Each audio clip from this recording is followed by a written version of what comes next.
Working President ke NPP beripet ya ke parti ha Southwest Khasi Hills District uba jigur mirthong ha ka arpu pratarik urempang arajar arpu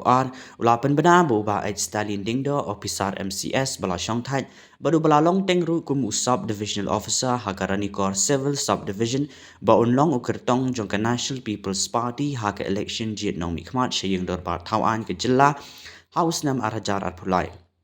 Kani kajing penbena kalawan kajing elang balapan long dak NPP Mawkyrwat Block Committee ha Mawkyrwat ban pediang sungu bahayu ba Stalin dingdo syaka parti. Ya uba Stalin la pediang burom do ba jigur ha kajing don lang uba Macmillan bersat MLA ke Nongston, State Women President ke NPP Kong P Nongplo, State President ke NPYF ba Kit Borlang Nongrem, National Working President ke NPYF ba Nikki Nongklau bat kiwi-kiwi. Nakaliang uba Stalin upen pau ke jing song kemen halor ke jing penbena juga NPP ya kum ukertong haus nam arajar arpulai ulakular ban terishtom berlakon turu ikipat ba nong kershan berkumjuk kinong elam bekin long ki bas ngurit kenang bakin la ban kering ikipat ba bat pen kelanya ke parti.